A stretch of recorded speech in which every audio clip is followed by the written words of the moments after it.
So Dean sent us something. Dean sends us a lot. He's a big-time Alabama fan. And Dean said, have you ever noticed how Kirby tries stealing Bama's recruits all the time?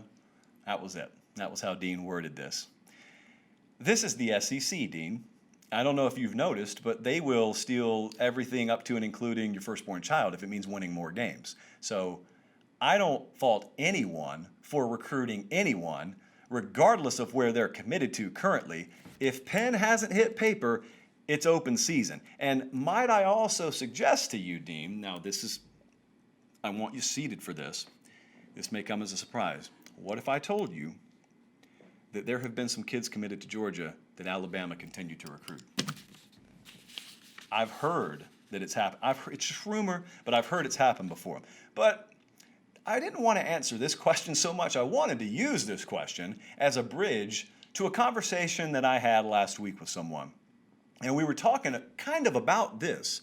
We were talking about the last few years. It was, ironically, it was another one of my big-time Georgia buddies. And I was talking to him, and he said, dude, do you have any idea how much we've done for Alabama? I said, what are you talking about? Because we were talking about recruiting. And we were talking about how it's so mysterious and how if you could trace back the lineage of any given recruit, sometimes ones who have decommitted famously from one program and ended up at another one. It's why I avoid the way that this point is going to end is why I always avoid these hot knee-jerk reactionary takes on recruiting. Bookmark that. And let's talk about this for a second. So he says, do you have any idea how much he's talking about Georgia, how much we have done to help Alabama, how much Kirby Smart has done to help Alabama since he got to Georgia? Because I thought he was talking about what Kirby did at Alabama. To be honest with you, I was only halfway paying attention. I think I was writing something. And so I said, yeah, man, he was a good coordinator over there. He said, no. Not when he was at Bama. He's done a lot for Alabama since he's been at Georgia as the head coach. And I said, what in the world are you talking about? So then he walked me through it. And I said, I see where you're going here. So those of you who are hardcore recruiting fans, you probably remember these stories. If you're a Georgia or a Bama fan, you absolutely remember it. But maybe you're a casual observer and you don't know where these players were once committed. Let me tell you a little story.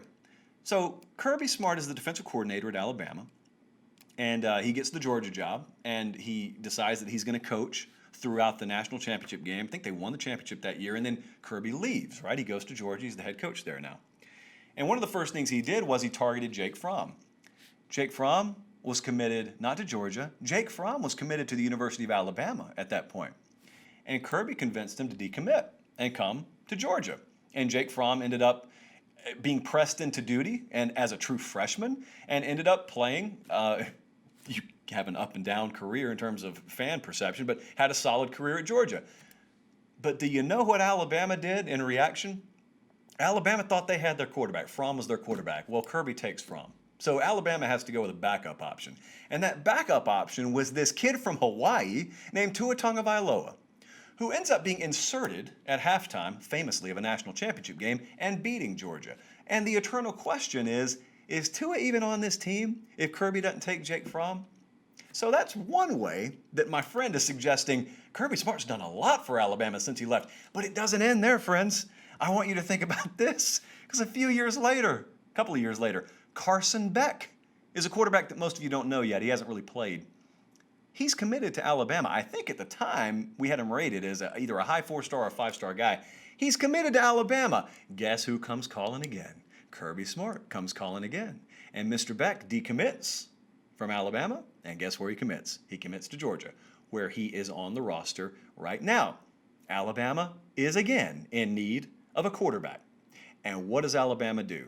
All they do in their search for a replacement for Carson Beck is go sign the eventual number one player in the country, Bryce Young.